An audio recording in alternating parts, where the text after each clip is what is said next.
아파트 팔아서 예를 들어 30억 정도 양도 차익이 남아도 지금은 장기보유 특별공제 적용받으면 세금 1, 2억 원밖에 내지 않습니다. 이재명 대통령이 그런데 들어가 살지도 않으면서 단지 10년 넘게 보유했다는 이유로 그 혜택을 다 받으면 잘못된 거 아니냐, 장기보유 특별공제 개편을 예고하면서 논란이 거센데요. 잠시 후에 자세히 이야기 나눠보도록 하겠습니다. 문제기는 예산과 경제 시작합니다.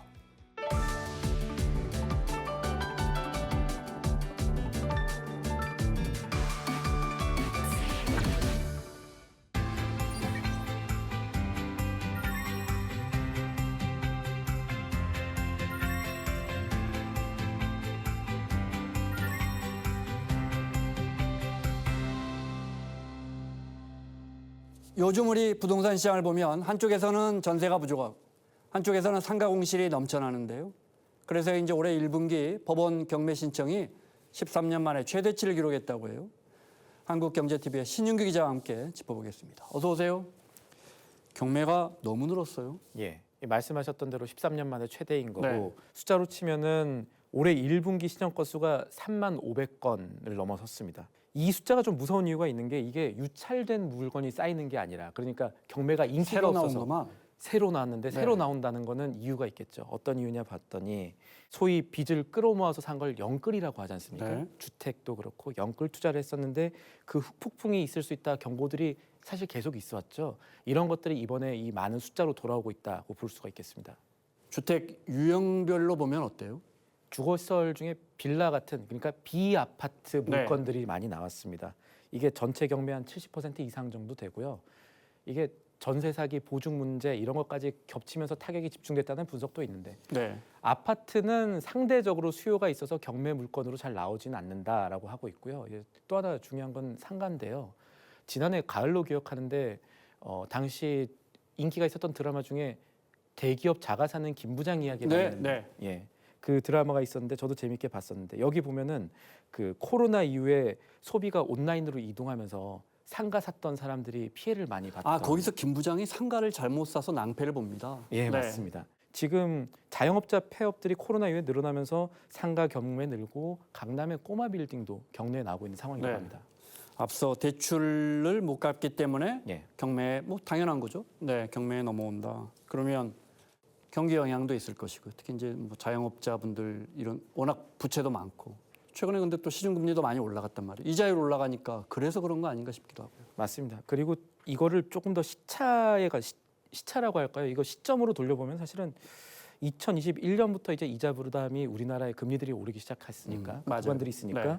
영끌족과 자영업자들이 보통은 이제 대출 연체를 하다가 이제 경매로 넘어가거든요. 그러죠. 버티는 기간들이 한 6개월에서 1년 정도 되고, 그 동안에 이제 계속해서 힘들었던 걸 생각하면은 아마 2021년부터 이런 것들이 좀 시작되지 않았나, 이런 힘든 게 이번에 터졌다, 이렇게 보는 시각들이 좀 있습니다. 그리고 또 두 번째는 전세 사기. 이 여파 때문에 뭐 빌라 거래는 이제 사람들이, 청년들은 무서워서 못합니다. 심지어 기자들도, 신입 기자들이 전세 사기 당한 친구들 저는 봤었거든요. 기자, 변호사도 그런 경우들이 많으니까 이런 걱정들이 생겨나니까 빌라 거래 자체가 끊기니까 임대인들이 보증금을 못 돌려주는 이런 현상들이 발생을 했는데, 사실 많은 집주인들이 전세금 받아가지고 그거 그대로 갖다 담아두지 않고 그 투자한 데 쓰고 이 전세금 나중에 다른 세입자가 올 때 그 돈 받아서 돌려주는 그런 구조였잖아요. 그런데 다음 세입자 못 구하면은 지금 세입자한테 돈 돌려주십시오 했을 때 제때 못 돌려주는 경우가 많았던 거죠. 그러다 보니까 이 세입자들이 보증금 찾으려고 강제로 이 집 경매로 넘기는 사례도 많았고요. 마지막으로 아까 대기업자가 김 부장 얘기 드렸습니다만, 온라인 소비가 되면서 오프라인 매장이 좀 무너졌다. 그렇다 보니까 상가들이 폐업하게 되고 빈 상가에 있는 건물주들이 못 버티고 나오겠다. 이 정도로 분석이 되고 있습니다. 상가는 또 공급도 워낙 많고, 그렇죠? 지역에 따라서. 예. 이런 분들 전세 보증금 대출 받거나 또는 집주인들도 마찬가지고, 집 지을 때 이자 부담이 커졌을 것이고, 그러다가 이제 못 버티고 경매로 나오고 있는 것 같은데, 그 말씀대로라면 경기가 이대로 회복 기미가 없으면, 특히 운목은 되게 차가운데 그럼 경매는 더 늘어날 거 아닙니까? 지금 업계 분위기 살펴보면 당분간은 아마도 경매 물건들이 좀 늘어나지 않겠느냐 네. 이런 추세가 이어질 가능성이 높다고 합니다. 이게 대출 부담이라는 게 보통 금리가 높은 구간에서 당연히 더 심하죠. 네. 지금 그러면은 금리가 빠르게 내려갈 수 있느냐? 전쟁도 있고 뭐 여러 가지 문제들 때문에 금리 당장 내려가기는 어려운 상황일 수 있잖아요. 그러면 지금의 금리가 지속이 된다면은 뭐 예를 들어서 인기가 있는 아파트라든가 입지 좋은 곳들에 대한 자산들은 수요가 있을 수 네. 있겠지만 그 외 자산은 계속해서 악순환이라고 할까요?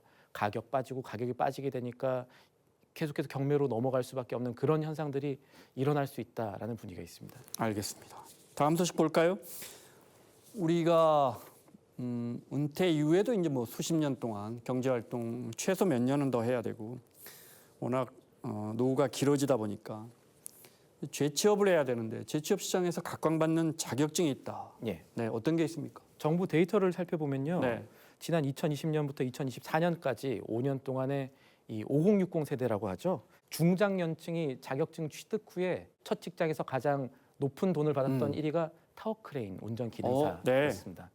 이게 월급이 한 369만 원, 그러니까 370만 원 정도 육박을 했는데 월급 자체도 대졸 신입사원 초입보다 높고 사실 타워크레인 첫 월급 369만 원인데 숙련되면은 더 많이 그럼요. 받거든요. 네. 상당히 많이 받고 또 이건 또 논쟁이 있을 수 있겠습니다만 원래비라고 해서 월급에 포함 안 되는 어떤 수당, 비공식 수당 같은 것도 받기 때문에 타워크레인 기사하시는 분들 최소 7, 800 가져가시는 분들 많습니다. 네. 실제 데이터는 더 많이 된다는 네. 소리도 있더라고요. 그래서 이런 인식이 타워크레인 자격증 따기만 하면 돈 많이 벌 수 있다. 네. 이런 게 퍼졌다고 볼 수 있겠습니다. 근데 뭐 진입 장벽이나 이런 것도 생각해 봐야 되는 거 아닙니까? 그렇죠. 이 타워크레인 같은 경우는 자격증도 자격증인데 실제로 이제 자격증 따고 어떤 일을 하게 되느냐를 또 잘 봐야 그러니까요. 돼요. 네. 타워크레인이라는 게 고층 건물 지을 때 이제 쓰는 건데 네. 체력이랑 안전 부담이 상당히 또 크고요. 이게 숙련도가 중요해서 단기간에 쉽게 접근을 하기는 좀 어려울 수 있다고 합니다. 그래서 무조건 통계상 돈 많이 번다 이런 것만 보고 선택하기보다는 본인의 뭐 체력이라든가 네. 실제로 고소공포증 있으신 분들이 자격증 따면 그것만큼 고역이 없을 수도 있잖아요. 그런 네. 것들도 환경 적응 가능성도 같이 생각을 좀 하셔야겠습니다. 돈 많이 버는 자격증 말고 은퇴한 다음에 빨리 취업이 되는 자격증 뭐가 있습니까? 빨리 취업할 수 있는 자격증이 대표적으로 이제 에어컨, 이 공조기계 네. 예, 자격증이 있어요. 이게 취득자의 반 이상, 54% 이상이 반년 안에 취업에 성공할 정도로 이 빠른 취업이 가능한 자격증이고 이외에도 에너지 관리 기능사라든가 네. 전기 기능사 같은 자격증도 취업률이 좀 높은 직종으로 분류가 되고 있습니다. 정부가 이러는 거 좀 뭐 지원해 주는 게 여러 개 있죠. 예, 그렇습니다. 이 정부가 중장년층의 재취업 의지를 지원하는 이제 정책들을 네. 내놓고 있는데 대표적인 게 지원 관련 예산. 이게 지원 대상이 한 연간 7,700명 정도 되는데 이거는 지난해보다 거의 3배 가까이 늘어난 수치거든요. 네. 교육비 지원뿐만 아니라 이 맞춤형 재취업 프로그램도 강화가 되고 있으니까 이 나이에 뭘 새로 배워라고 하시는 분들 계시겠지만 그렇게 주저하시기보다는 이런 지원들을 잘 이용해서 기술 하나 정도 갖고 있는 것들도 나중에 정말 큰 힘이 될 수도 있으니 네. 그런 부분도 생각해 봐야겠습니다. 알겠습니다. 지난주에도 우리 신 기자가 비슷한 소식을 전해준 것 같은데 이번에는 음식을 사서 그것을 나누는 예. 모르는 사람과 나누는 소분 모임이 대세라고요? 제가 찾아봤는데 이게 네. 지난해 11월부터 이런 모임을 했다는 분들이 인터뷰도 나오고 하더라고요. 그러니까 지난 시간에 제가 거짓맵 말씀드렸었잖아요. 네. 이 사람들이 이제 집단지성으로 싼 식당 찾고 좋은 식당 서로 찾는 추천해 주는 걸 예. 보고 싸고 맛있는 식당을 찾아가는. 맞습니다. 그건 이제 장소 중심이었다면 이 소분 모임은 뭐랄까요? 좀 사람 중심이라고 해야 될까요? 그러니까 혼자 먹기엔 비싸고 양 많은 음식들이 있습니다. 네. 그런 음식들을 정확하게 모르는 사람들이랑 n분의 1로 나눠 먹고 가는 모임들이 실제로 지금 일어나고 있다고 해요. 앱이에요? 어플리케이션이에요? 앱은 아니고 이제 네. 그 앱을 통해서 이런 모임이 있으니 오세요라는 게 조금 더 가깝습니다. 예. 가서 어떤 음식이든 예. 가서 포장하면서 모르는 사람끼리 만나서 예. 소분해서 혼자 사는 사람들이 워낙 많아서 제가 볼 그것도, 때는 예. 과거에는 진짜 저희 세대에는 그냥 뭐 선배가 내거나 연장자가 내거나 아니면 n분의 1 하는 문화였거든요.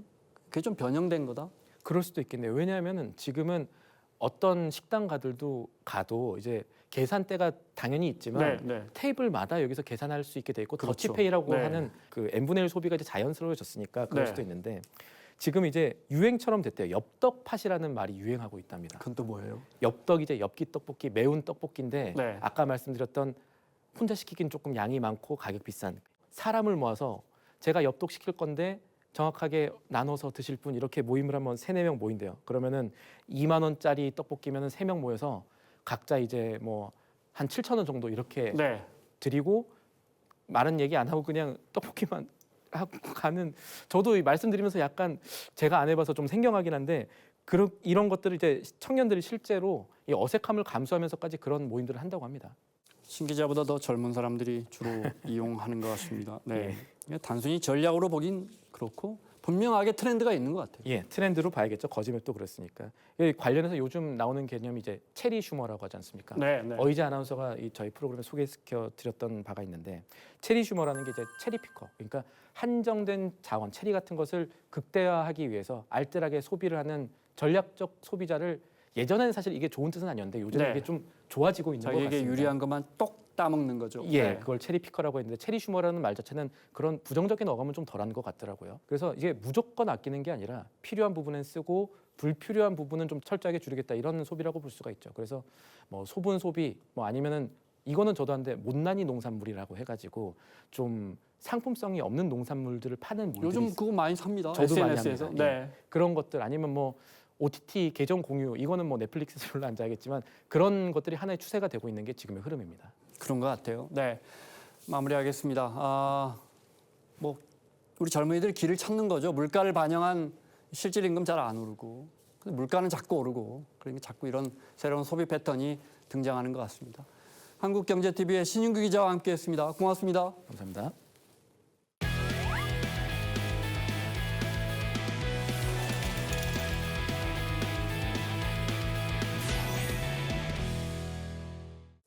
우리는 주택을 2채, 3채 보유하면 중과세하는 등 여러 부담을 주는데, 반대로 집을 한 채만 갖고 있으면 이게 여러 혜택을 준단 말이에요.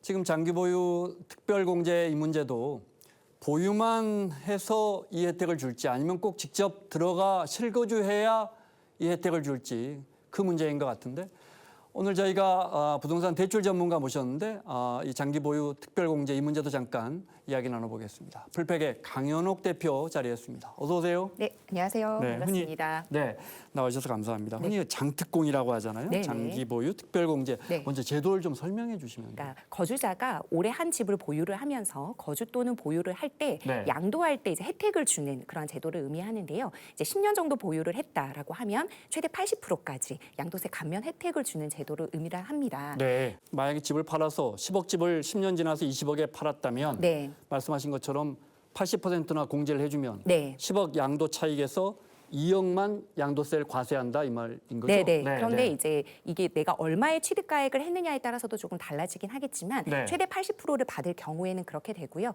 내가 이 집의 보유와 거주를 동시에 했을 경우에 그렇게 최대 80%까지 받을 수가 있습니다. 그런데 이제 네. 여당이나 정부는 지금 말씀하신 80% 중에 40% 그 절반 네. 실거주한 사람이 혜택을 보는 건 맞지만 사놓고 자기가 들어가서 살지 않고 뭐 세내 주거나 임대료 받은 사람까지도 네. 이 장특공 혜택을 주면 그게 맞는 것이냐 이 네. 논쟁인 거죠. 네, 네, 맞습니다. 그런데 이제 사실은 우리가 살다 보면 네. 일부러 이렇게 투기를 하거나 또는 이동을 작정을 하고 사는 사람은 별로 없고 네. 어쩌다 보니 직장을 옮기게도 되고 그렇죠. 교육적인 네. 문제를 가지기도 하고요. 네. 여러 가지 상황을 만나게 됩니다. 그러면 내가 한 집에 살고 있다가 한 4년 정도 살다가 그다음에 이사를 갈 수도 있는 거고 이제 거주를 이전을 할 수도 있는데 네. 그렇게 불가피한 상황에서 어쩔 수 없이 이동한 거에 대해서도 세금을 더 내야 한다. 라고 하면 조금 불합리한 부분이 있다고 저는 생각을 하고요. 네. 정부도 이제 여당도 물론 7월에 세제 개편안 나오면 결정을 하겠지만 말씀하신 것처럼 내가 어떤 이유로 네. 부득이하게 내 집에 못 살았어요. 학업이라든지 뭐 부모를 네. 봉양한다든지 맞습니다. 직장으로 그러면 네. 또 그 부분에 대해서는 혜택을 줄 것 같기도 한데 네. 세제 개편안을 봐야겠습니다. 네. 대출 관련해서 네. 본격적으로 좀 여쭤볼게요. 네. 대표님 대출력이라는 표현을 쓰시더라고요. 네, 맞습니다. 네. 대출하는 힘? 대출을 역이라고 표현을 한 거는요. 대출을 잘 활용하는 능력을 의미합니다. 그러니까 이게 이제 잘못 들으시면 네. 내가 대출을 무리하게 받아서 집을 영끌해서 살아 이렇게 네. 이제 오해를 하실 수가 있는데요. 사실상 대출력은 그러한 뜻이 아니고요. 내가 감당 가능한 내 자산을 증식시킬 수 있는데 활용할 수 있는 현명한 빚을 활용하는 능력을 저는 대출력이라고 부르고 있습니다. 네. 만약에 예를 들어서 자산 증식에 쓰일 수 있는 빚 그러한 대출도 좋은 도구가 됐잖아요. 네. 그러면 대출력이 있는 사람으로 저는 판단을 하고요. 또는 내 삶의 질을 향상시키는데 대출이라는 도구를 잘 활용했을 경우에도 저는 대출력이 있는 사람이라고 표현을 합니다. 만약에 예를 들어 500에 반 지하 이제 보증금이 500이고 월세가 한 40만 원 정도라고 하는 분과 그다음에 신축 전세에 2억을 살 수 있다라고 하면 혹시 그 월세는 없고요. 그럼 어떤 걸 만약에 선택을 당연히 하신다면? 후자를 선택할 것 그렇죠. 같은데요. 그러니까 네. 사람들은 내가 삶의 질을 높일 수 있다면 도구를 활용하기 마련입니다. 근데 그 도구가 불법적인 것이 아니라면 잘 활용할 수 있는 능력을 가지는 게 좋겠죠. 그러니까 후자가 되려면 사실상 내가 보증금이 500밖에 없으면 나머지 돈을 마련할 수 있는 합법적인 방법이 있어야 됩니다. 이럴 때 청년층에게 줄 수 있는 대출이 바로 버팀목 전세자금 대출이라는 제도가 있습니다. 네. 이 버팀목 전세자금 대출이라고 하는 건 정책자금 대출의 일종으로 그러니까 서민 실수요자들 특히 2030처럼 굉장히 소득이 낮지만 네. 이러한 대출의 힘을 빌려서 삶의 질을 높이고자 하는 분들 주거의 안정성을 도모하고자 하는 정책 대출의 일종을 의미하는데요. 이런 버팀목 전세자금 대출 같은 경우에는 굉장히 저금리로 지금 같은 경우에는 전세자금 대출 이자가 4%대로 형성을 네. 하거든요. 네. 이제 잘 받으면 3%대 초반이지만 근데 그것의 한 반 정도 그러니까 금리도 오, 싸게 받을 네. 수가 있는데 네. 보증금의 90%까지도 이 버팀목 전세자금 대출을 활용을 할 수가 있습니다. 요거는 소득이 좀 높은 분들은 못 받고 못 받습니다. 네, 기준이 얼마나 됩니까? 그거는 이제 버팀목 전세자금 대출이 청년 중심인지 아니면 네. 신혼 중심인지에 아, 따라서 다 달라집니다. 네. 자산의 기준도 있고 네. 그다음에 그 보증금의 기준도 있습니다. 그리고 지역의 기준도 있기 때문에 본인이 네. 맞는 곳에 가셔서 맞는 상품을 은행에서 이제 상담 창구를 통해서 상담을 받으시면 되는데요. 자산이 너무 많은 경우에는 네. 이 버팀목 전세자금 대출 같은 정책자금 대출을 활용하지 못하게 되어 있습니다. 즉 지금과 같이 네. 2030 분들 저리로 이제 대출을 활용을 하고 싶은데 소득이 적으신 분들 그러한 분들에게 이러한 정책자금 대출이 열려 있거든요. 네. 이러한 것들은 대출에 굉장히 좋은 영향이라고 저는 생각을 하고 대출이라는 이 내용을 잘 알고 나에게 맞는 대출을 잘 활용할 수 있는 능력이 있다라고 네. 하면 그분은 대출력이 있어서 신축 전세에 살 수 있다 이렇게 보고 있고요. 대출 많이 받는 능력이 아니군요. 네, 그러니까 대출을 네. 많이 받을 수도 없어요. 네. 왜냐하면 지금 DSR이라는 제도를 조금 이제 설명을 드리면 이자 상환 능력, 즉 원리금 상환 능력만큼만 은행에서 대출을 해주거든요. 그러면 만약에 예를 들어서 내가 연봉 5천만 원이야. 그러면 아무리 내가 4억 대출을 받고 싶어도 그렇게 내주지 않습니다. 아무리 대출을 많이 해도 이금융권에 가면 다른 대출이 하나도 없다는 전제 하에 3억까지 밖에 대출이 안 나와요. 네. 물론 이제 연봉 5천만 원인 분이 3억까지나 대출을 받아서 원리금을 상환할 수 있냐? 은행에서는 상환할 수 있다고 판단을 하고 그만큼 이제 내주시는 거거든요. 그래서 반드시 강남에서만 사용을 해야 대출력이 있고, 그리고 비싼 집을 무리해서 사야 대출력이 있고 이런 게 아니라요. 자기의 수준에 맞춰서 자기의 환경에 맞춰서 전월세 시장에서 현명하게 활용할 수 있는 대출이 있다면 그거를 잘 활용하는 능력 또한 대출력이라고 표현을 하고요. 그리고 본인이 가지고 있는 자본금 그리고 최대한 대출을 활용할 수 있는 대출 한도 이러한 것들을 잘 활용할 수 있는 능력 이런 것들을 잘 활용한다면 다 대출력이 있다. 저는 이렇게 보고 있습니다. 그러면 네. 정책자금 대출에 대해서 설명을 해주셨으니까 네. 그냥 그 질문을 먼저 네. 드리겠습니다. 네. 먼저 신생아 특례라든지 네. 디딤돌 대출 이것도 좀 먼저 설명을 해주시면요. 그러니까 신생아 특례라고 하는 건 출산한 가정에 대해서 최대 9억 원의 주택 가격을 매매를 했을 때 최대 4억 원까지 대출을 받을 수 있는 그런데 DSR을 보지 않고 DTI만 보기 때문에 이 연소득 범위에 따라서 부부 합산 연봉이 어떻게 되는지에 따라서 금리가 다르기는 하지만 최저로 1%대도 받을 수 있는 대출을 신생아 특례 대출이라고 하고요. 9억 주택을 4억까지 대출을 받을 수 네, 있다. 그러면 사실 이제 내 자본금이 5억은 있어야 돼요. 네. 그러다 보니까 사실상 생애 최초라든지 또는 이제 뭐 2030 분들이 처음 내 집 마련을 할 때 5억이라는 돈을 많이 가지고 있지는 않잖아요. 네. 그러면 또 이제 신생아 특례가 좋았던 점이 뭐냐면 신용대출을 함께 활용을 할 수가 있었습니다.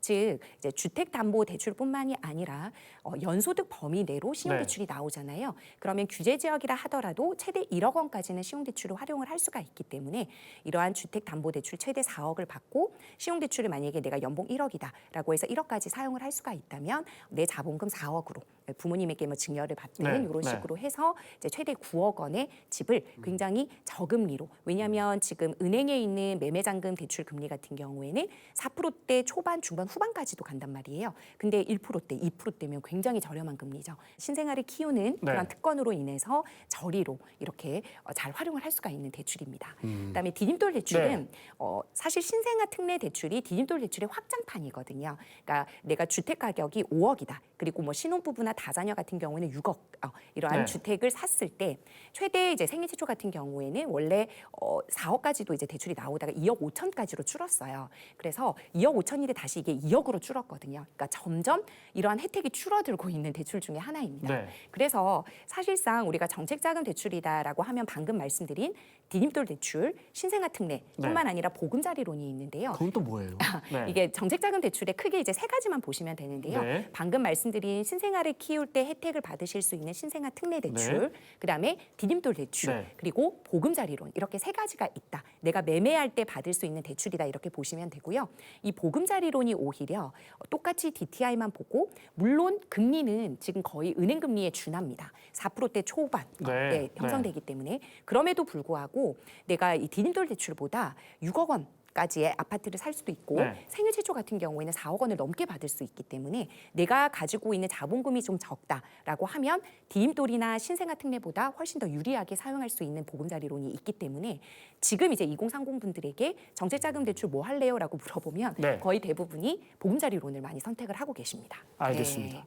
정부가 올해 특히 서울 이른바 한강벨트 중심으로 집값이 급등하면서 네. 올 초부터 대출을 굉장히 크게 압박하고 있잖아요. 네, 맞습니다. 어느 정도인가요? 그러니까 사실은 올 초라기보다는 작년부터 그렇게 했습니다. 네. 6.27 대책 이후부터 15억 원, 시세 15억 원 이하의 주택에 관련해서는 최대 아무리 내가 소득 상환, 그러니까 이자 네. 상환 능력이 있다 하더라도 6억 원까지밖에 대출을 못 받고요.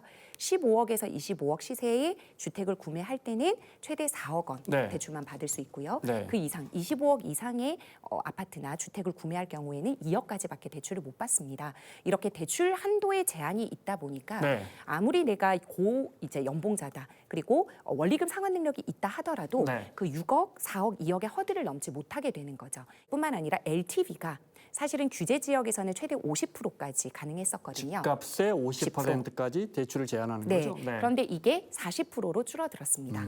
그래서 만약에 예를 들어 지금 규제 지역에서 생애 최초가 내 집 마련을 하겠다라고 하면 10억 원짜리 집을 산다고 한번 해볼게요.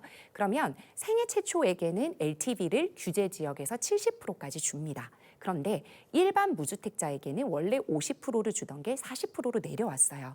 그래서 예를 들어 10억에 70%면 7억이죠. 근데 15억 이하는 6억까지밖에 대출이 안 나오기 때문에 아무리 7억의 LTV를 가진다 하더라도 최대 6억만 생애 최초는 받을 수가 있는데 이마저도 무주택자는 LTV 40%에 갇히기 때문에 네. 4억 원까지밖에 대출을 못 받는 거죠. 즉 이렇게 LTV에 대한 대출 규제도 들어왔고 매매 자금 대출에 대한 한도 제한도 들어왔고요. 생활안정 자금 대출에 대한 한도 제한도 들어왔습니다. 알겠습니다. 네. 정부가 갭 투자를 막기 위해서 네. 보통 예전에는 전세를 끼고 집을 사잖아요. 네. 지금 이제 토지세 때문에 그게 쉽지 않지만 네. 전세를 끼고 집을 산 다음에 이제 내가 살 집이 필요한 거잖아요. 맞습니다. 그래서 과거에는 또 이거 대출을 받았는데 네. 이것도 점점 묶고 있죠. 네, 이건 맞습니다. 어떻습니까? 네. 그러니까 지금 말씀하시는 게 이제 전세 자금 대출뿐만 아니라 네. 전세 반환 대출에 대한 말씀이신 것 같은데요. 전세 대출은 임차인이 받는 거고 전세 반환 대출은 임대인이 받아서 전세입자를 내보내는 대출인데 이 또한 두 개 다 축소되고 있어요. 그러니까 임차인 입장에서도 전세 자금 대출을 받기가 굉장히 어려워지고 있고 그다음에 소득 상환 능력을 굉장히 많이 보고 있거든요. 예전에 허그 상품 같은 경우에는 신용 점수만 좀 좋다라고 하면 이자 상환 능력을 보지 않더라도 서민 실소유자들에게는 대출이 나갔단 말이에요. 근데 지금 은행권에서 일어나고 있는 전세자금 대출은 소득 상환 능력이 없으면 아예 일어나고 있지 않습니다. 실행이 되고 있지 않은 거고요. 네. 그다음에 만약에 이 임차인을 내보낼 때 임대인 입장에서 받는 전세 반환 대출 같은 경우에도 6.27 대책 전에 매매와 전세 계약이 되어 있으신 분들은 네. LTV DSR 범위 내에서 1억 원 이상도 대출이 가능한데 그 이후에 매매가 일어났다 또는 전세 계약을 했다라고 하면 1억 원 이상의 대출이 안 나와요.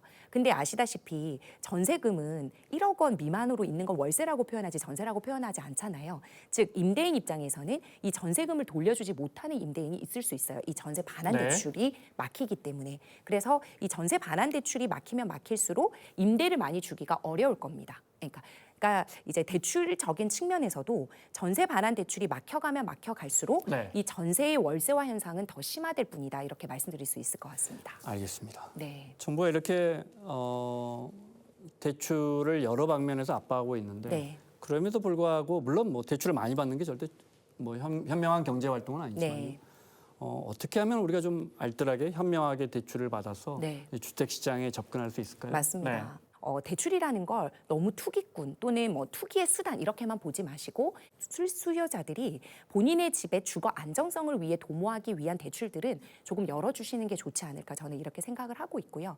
만약에 월세로 전환을 하는 것과 매매를 하는 것과 내가 어떠한 차이가 있을까, 어떤 게 더 우리 가정에 이득이 될까라고 생각을 했을 때 네. 월세가 너무 비싸다라고 하면 당연히 매매로도 당연히 눈을 돌릴 수가 있겠죠. 네. 그렇기 때문에 지금 2030 분들이 8억에서 14억대 굉장히 많은 대출을 활용을 해서 매매 건수가 많이 일어나는 곳이 뭐 노도강, 그다음에 강서구까지 지금 번지고 있는 거잖아요. 사실상 예전에 6억 원대 매물이 지금 10억 원까지도 많이 오르고 있고요. 15억 원까지가 6억 대출을 최대 받을 수 있기 때문에 키 맞춰 가서 많이 올라가고 있어요.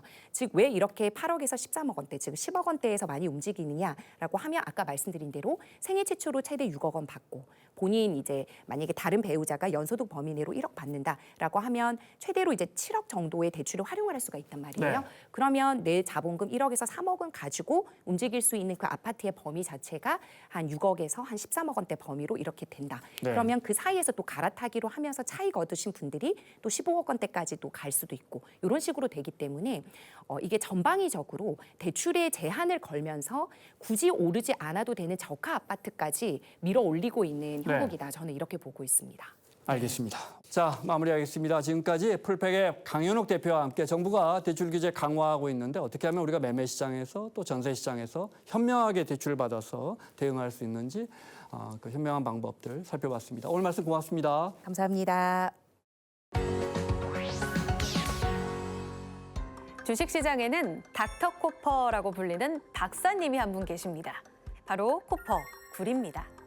이 금속물질 구리에게 왜 박사 칭호를 붙일까요? 그 이유는 구리가 전 세계 실물 경제의 흐름을 가장 정확하게 진단하고 예측하기 때문입니다.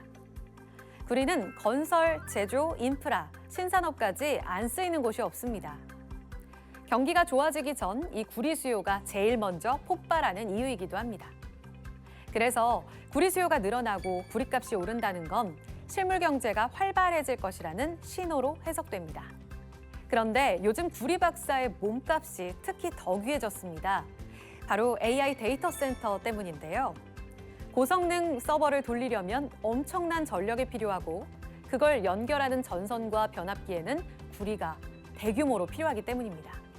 세계 경제 흐름을 볼 때 주식은 오르는데 구리값이 떨어진다면 그건 거품이라는 신호로도 볼 수 있습니다. 오늘부터 유가 대신 닥터코퍼, 이 구리 차트를 보시는 건 어떨까요? 경제의 미래가 보일 겁니다.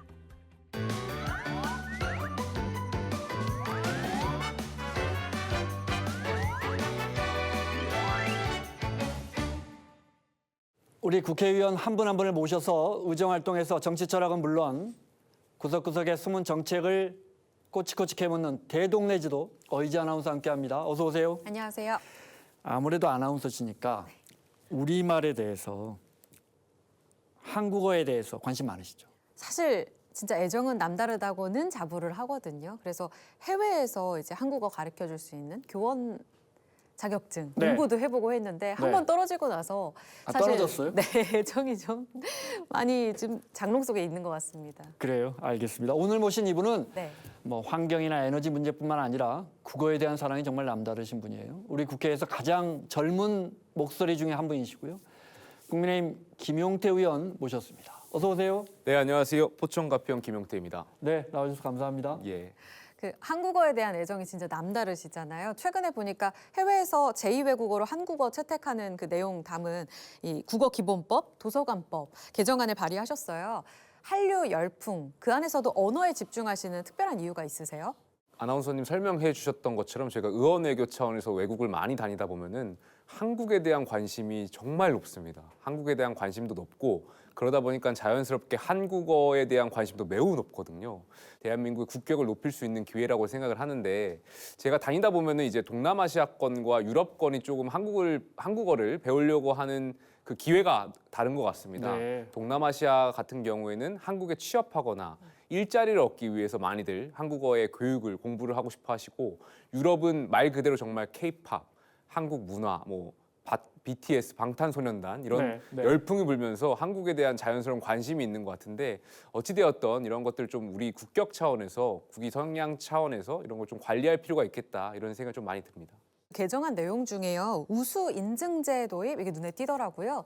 구체적으로 어떤 내용이에요? 최근에 제가 과테말라랑 불가리아를 다녀왔었는데 두 곳 다 한국어 사랑에 남달랐거든요. 네. 다만 이제 아직 우리나라가 이 한국어 교육을 하면서 이 체계가 완벽하게 잡히지 않다 보니까 각 부처마다 이제 한국어를 가르치는 기관들도 우후죽순이고 또 교재도 우리가 지금 어떻게 보면은 이런 관리가 되지 못하는 네. 실정이 있는 것 같습니다. 네. 그래서 이참에 교육부 차원에서라도 우리가 외국에 계신 분들한테 한국어를 배울 때 한국어 교재에 대한 우수 인증제라든지 이런 인증 마크를 붙여가지고 대한민국이 인증하는 최소한의 그러한 관리가 필요하지 않나. 그러지 않다 보니까 제가 봐도 이상한 좀 문법이 잘못된 그런 한국어 교재를 가지고 외국에서 공부를 하시는 분들도 있고 그래서 이런 거 이참에 좀 관리할 필요가 있겠다 싶었습니다. 네, 여기 저 국어 기본법 이런 건 어떤 법입니까? 국어기본법은 말 그대로 외국인들 대상으로 할 때 저희가 어떤 각종 지원이라든지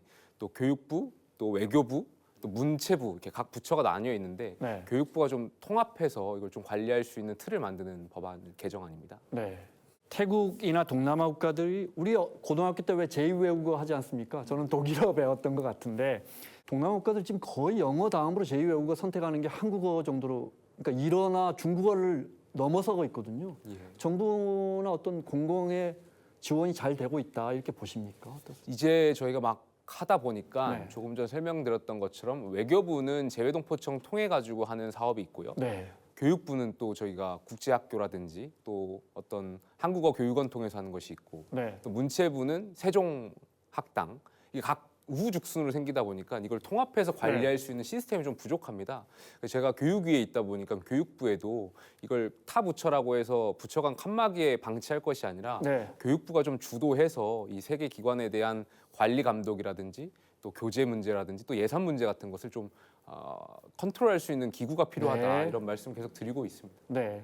교육에 계시니까 우리 여러 정말 우리 사회 문제 중에 교육 분야가 어떻게 보면 가장 많은 문제를 갖고 있다고 볼 수 있는데 개인적으로 의원님 보시기에 이런 제도는 좀 진짜 고쳐야겠다 교육이 안에서 관심 갖고 계시는 부분이 있습니까? 저는 최근에 집중하고 있는 게 이제 이주 배경 학생에 대한 것을 많이 집중하고 있습니다. 네. 서울에 계신 분들은 이주 배경 학생에 대한 다문화 학생에 네. 대한 것을 못 느끼실 수도 있겠지만 농촌이라든지 도농복합 지역은 이 다문화 학생들, 이주 배경 학생들이 굉장히 많거든요. 그럼요. 네. 사실상 대한민국이 이제 다문화 네. 국가가 되었고 이 학생들에게 가장 중요한 것은 초기에 한국어를 빠르게 교육시키는 거라고 생각합니다. 뭐 외국인 노동자분들도 네, 네. 계실 거고 또 그 자녀들이 계실 거고 또 중도 입국하신 분들도 계실 거고 근데 결과적으로 이분들이 한국에 동화되어서 같이 공동체를 형성하는 데 가장 중요한 것은 한국어를 가르쳐서 우리 문화를 같이 공유할 수 있는 것 굉장히 중요한데 그러다 보니까 이제 교육위 차원에서 이주 배경 학생들에 대한 한국어 교육이 굉장히 절실한 걸 느끼고 네. 있고 저희 교육위원분들이 여기 법안 개정을 통해 가지고 한국어 교육 지원 사업들 같이 병행하고 있습니다. 저희 포천 같은 경우만 하더라도 외국인 노동자분들이 많으시다 보니까 이게 결과적으로 지방 소멸과 저출산과 이제 일할 수 있는 분들이 없다 보니까 외국인 노동자가 자연스럽게 증가하고 네. 이분들의 자녀가 이제 한국에서 학교를 다니다 보니까 이 이주 배경 학생들에 대한 공동체 차원에서의 접근이 굉장히 중요하다라고 생각을 합니다. 지역에 가면 특히나 진짜 너무 공감이 되는 게 다문화 해외에서 와서 부모님이 정착해서 여기서 태어난 친구들은 우리말을 한국 사람처럼 당연히 하고 한국 국적 갖고 있는데 생김새 때문에 아직도 약간은 이방인처럼 사는 이런 부분도 있고. 조금만 말씀 좀 보태자면 네. 사실 이민과 이제 난민 문제는 다르긴 합니다. 근데 독일 같은 경우에 이제 난민 문제가 지금 대두되고 있습니다. 물론 이제 우리나라하고 다른 문제인데요. 우리는 이제 이민에 대한 거지만 어찌되었던 지금 독일의 난민 문제 중에 가장 어려운 것 중에 하나가 이 난민분들이 영어를 할 수는 있어도 독어를 못 하시는 분들이 많다라고 하더라고요. 그러다 보니까 독일 학교 현장에서도 방치되거나 네, 네. 이 학생들이 공동체의 어떤 같이 함께하는 것보다는 방치되어서 사회적 문제를 일으키거나 뭐 폭동을 일으키거나 이런 게 이제 민주화 어떤 민주교육이나 시민정치 교육까지 이렇게 못하다 보니까 계속 방치되고 사회 문제로 계속 발생하고 있다라는 이야기를 많이 들었습니다. 네. 독일에서도 많은 교육 전문가들이 이 난민 문제나 이민 문제의 핵심은 빠르게 독일어를 가르치는 게 굉장히 중요하다. 해서 저희도 앞으로 이주 배경 학생들이 점점 늘어나고 있는데 이 학생들한테 한국어를 빠르게 그리고 제대로 할 수 있게끔 네. 알려줘야 이 학생들이 방치되지 않고 이 공동체 차원에서 교육도 받을 수 있고 또 이 학생들이 꿈을 또 키울 수 있는 그런 사회 문제가 발생을 또 이렇게 제어할 수 있는 관점에서 매우 중요하다라고 생각합니다. 네. 의원님 90년생이시더라고요. 올해 36입니다. 여의도에서 젊은 보수로 산다는 거, 정치를 한다는 거 어떤 장단점이 있는지 궁금해요. 늘 개혁적인 이야기를 하시잖아요. 젊은 정치인답게. 그럼 또 보수 정당에 몸담고 계신단 그쵸. 말이에요. 어떤 점 어려운 점도 많으시죠? 어렵죠. 저도 첫 번째로 이제 저에 대한 어떤 기대치 당연히 보수 정당의 젊은 사람이니까 이런 목소리 내야 된다라는 네. 일단 시민들의 기대치가 있잖아요. 네. 그걸 때로는 충족시키지 못할 때도 있고 저희도 정치인이다 보니까 어떤 정무적인 결정을 할 때 그걸 채우지 못했을 때에 대한 비난, 비판도 네. 힘들기도 하고요. 반대로 그런 목소리를 또 냈을 때 당내에서 어떤 보이지 이렇게 좋지 않게 보이는 네. 시선이라든지 그러니까 저는 당을 위하고 또 국민을 위해서 목소리를 내지만 그것이 가끔은 뭐 저희 당원분들은 뭐 당 지도부에서도 내부 총질이라든지 뭐 배신자 프레임이라든지 이런 걸 씌우니까 목소리 낼 때 많이 어려운 건 네. 사실인 것 같습니다. 하지만 아나운서님 지적해 주셨던 것처럼 젊은 나이에 저희 국민의힘에 있으면서 있는 여러 가지 사명 중에 하나가 저희 당을 잘 이끌고 또 국민을 위한 정치를 하라는 것. 국회의원은 헌법에도 나와 있지만 결과적으로 국가 이익을 위해서 양심에 따라서 하게끔 되어 있거든요. 그 양심에 따라서 하는 그 역할 사명을 다할 수 있도록 하겠습니다. 선거철이라 조금 조심스러운 질문이 될 수도 있을 것 같은데 미국식 오픈 프라이머리, 완전 국민 경선 이 도입을 주장하셨더라고요. 네.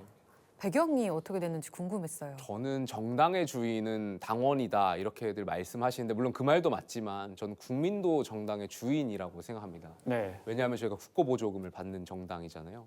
당연히 우리 헌법 안에서 정당 정치를 중요하게 생각하지만 그 정당 정치라는 것, 정당의 자율성이라는 것은 우리 헌법이 지향하는 헌법의 틀 안과 국민 상식 안에서 결정해야 된다라고 생각이 들거든요. 그러다 보니까 당연히 국민이 주인인 정당 안에서 국민들한테 우리 공직 후보자를 추천할 때 의견을 묻는 과정은 매우 민주적인 과정에서 봤을 때 중요하다라고 네. 생각이 들었고요. 또 시민분들한테 우리 정당의 벽을 허무는 것이 우리 정당의 수권 정당으로 나아가는 데 있어서 더 많은 시민들과 함께할 수 있다라는 판단들이 있었습니다. 그래서 물론 이제 미국의 오픈 프라이머리는 직접 투표하는 거지만 한국에 이게 오면서 여론조사 방식이 좀 바뀝니다. 여하튼 어찌되었던 이 시민들과 당원들께 공천 권한을 드리는 것이 저는 대한민국의 민주주의가 한 단계 더 발전할 수 있는 길이라고 생각을 합니다. 네. 저출산 문제 여쭤보고 싶습니다. 지금 합계 출산율이 0.81명으로 저점보단 조금 올라오기는 했는데 아직도 굉장히 심각한 숫자잖아요. 젊은 세대를 대변하는 정치인으로서 청년들이 왜 결혼을 망설인다고 생각하세요? 저는 이제 포천 가평이 지역구다 보니까 저희 지역구의 청년들하고 이야기할 때마다 결혼이라든지 출산을 미루는 이유 중에 하나가 아이를 낳고 키울 수 있는 환경이 너무 부족하다 이런 말씀들을 많이 주세요.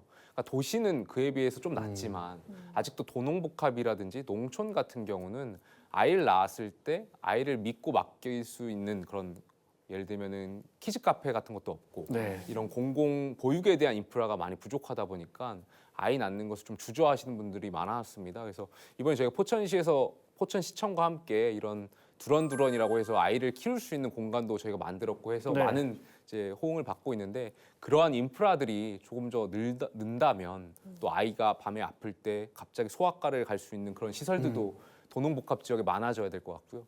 그런 것들이 는다면 아마 도농복합에 있는 청년분들이 아이를 낳을 수 있는 그런 부담감을 줄일 수 있지 않을까 생각이 들고 또 가평 같은 경우는 이제 농촌이 있다 보니까 농촌에서 이건 좀 다른 이야기인데 그 여성분을 만날 수 있는 기회가 또 적다라고 하더라고요. 그래서 이러한 부분도 좀 같이 네. 폭넓게 접근해서 혼인이라든지 저출산 문제를 해결할 수 있는 것들을 정부 차원에서 같이 고민하면 좋을 것 같습니다. 지금 말씀하신 두런두런은 어떤 공간입니까? 두런두런은 서울 같은 데는 이제 민간형 키즈 카페가 많지 않습니까? 네. 근데 저희 도농복합 같은 경우는 이게 민간에만 맡기기에는 경제성이 부족하다 보니까 투자를 잘 안 하시는 경향들이 있어서 저희가 시청에서 네. 좀 시청과 여러 가지 국비를 들여서 이 아이를 막 믿고 키울 수 있는 영아, 유아 그다음에 이제 고등학생까지 네. 여기서 한 번에 아이들을 이제 맡길 수 있는 선생님들도 계시고요. 믿고 맡길 수 있는 그런 일종의 공공형 키즈 카페라고 생각하시면 될 것 네. 같습니다. 포천, 가평, 경기도임에도 불구하고 인구 소멸 위험 지역으로 꼽힙니다. 이걸 이른바 수도권 역차별이다 이렇게 이야기를 하는데 이쪽에서 몸을 담고 계시기 때문에 어떻게 좀 해결 방안을 갖고 계시는지요? 전 너무 동의하고요. 수도권이라고 하는 것이 인구 팽창을 막기 위해 우리가 수도권 정비법이라는 거 만들었잖아요. 네. 근데 지금 잘 지적하셨던 것처럼 수도권인데 인구 감소 지역과 인구 감소 관리 지역이 있습니다. 네. 경기 북부가 대체적으로 해당되는데 그러다 보니까 수도권 정비법과 또 경기 북부는 전통적으로 군사 접경 지역이다 보니까 군사 안보에 대한 어떤 규제가 있습니다. 많죠. 네. 거기 또 물이 좋고 깨끗하다 보니까 상수원 보호구역에 대한 또 규제가 있고요. 그러니까 이중 삼중 규제가 있다 보니까 경기 북부는 오히려 지금 역차별을 받고 있고 또 나아가서 우리가 2000년대가 들어오면서 수도권 발전보다는 지방 균형 발전, 국토 균형 발전에 대한 접근이 많이 해와고 있습니다. 조금 전에 말씀드렸던 것처럼 경기 북부는 오랫동안 여러 가지 이중 삼중으로 규제를 받아왔는데 지금은 이 균형 발전이라는 큰 틀에서 또다시 역차별을 받고 있는 거거든요. 네. 경기 북부는 또 수도권이라는 이유만으로 여러 가지 혜택도 보지 못하고 있고 그래서 저는 가령 어떤 도로를 놓거나 또 아까 조금 전에 말씀드렸던 그런 공공형 인프라를 할 때 단순히 BC값이라든지 뭐 비수도권만 이렇게 예외로 하는 그런 조항을 넣을 게 아니라 좀 경기 북부가 그동안 차별받았다라는 것과 이런 이중 삼중에 대한 규제에 좀 예외할 수 있는 조항들을 넣어가지고 정부가 예비 타당성이나 이런 타당성 조사할 때 경기 북부의 어떤 특성을 감안해 주셨으면 좋겠다 이런 생각을 하고 있습니다. 그 생각을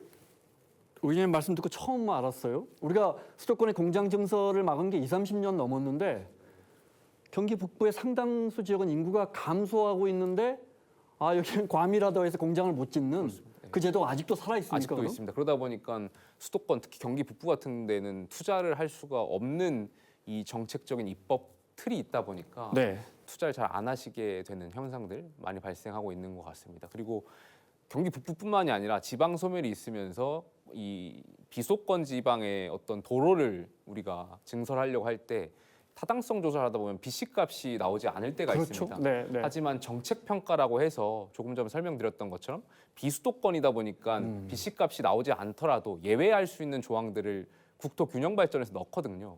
근데 경기 북부도 이 도로를 놓으려고 할 때 BC값이 떨어질 때가 있는데 바로 이러한 조항들은 경기 북부는 수도권이라는 이유로 혜택이 되지 않다 보니까 역시 또 차별을 받고 있거든요. 그래서 이런 것들을 경기 북부는 오랫동안 또 이 군사와 관련해 가지고 희생해왔던 안보 희생 지역이기도 하다 보니까 정부 차원에서 경기 북부만큼은 이 수도권 규제하고 좀 동떨어진 네. 생각을 같이 해주시면 좋겠다 생각을 합니다. 최근 가평에 개소한 EBS 자기주도 학습 센터 이게 있던데요. 어때요? 주민들 많이 활용하고 즐기십니까? 그렇습니다. 저희가 도농복합 농촌 지역에 있는 우리 학생분들은 사교육을 받고 싶어도 물리적으로 받지 못할 때가 있거든요. 학원이 이제 서울이라든지 큰 대도시권에 있다 보니까 농촌이나 도농복합은 이제 갈 수 없는 물리적 여건들이 존재하다 보니까 그럼에도 불구하고 이제 우리 아이들에게 학습할 수 있는 공간을 제공하고자 EBS와 저희가 교육부와 또 각 시도교육청 협업으로 저희가 EBS 자기주도 학습센터라는 것을 전국에 만들고 있고요. 이곳에 EBS 코디네이터 분들이 상주하면서 네. 우리 학생들이 계획도 세우고 또 EBS 문제도 풀고 또 궁금한 것들이 생기면 이제 질문도 하고 학습에 대한 전반적인 코디네이팅까지 하시는 그런 센터여서 우리 아이들이나 학부모님들에 대한 만족도가 매우 높습니다. 아까 말씀하신 키즈 카페도 이제 지역에 없고 이런 인프라 측면에서도 많이 활용할 수 있다라는 말씀이시죠? 그렇습니다. 이런 것이 잘 자리가 잡으면 네. 저는 사교육에 의존하는 교육을 좀 줄일 수 있겠다 이런 생각이 들고요.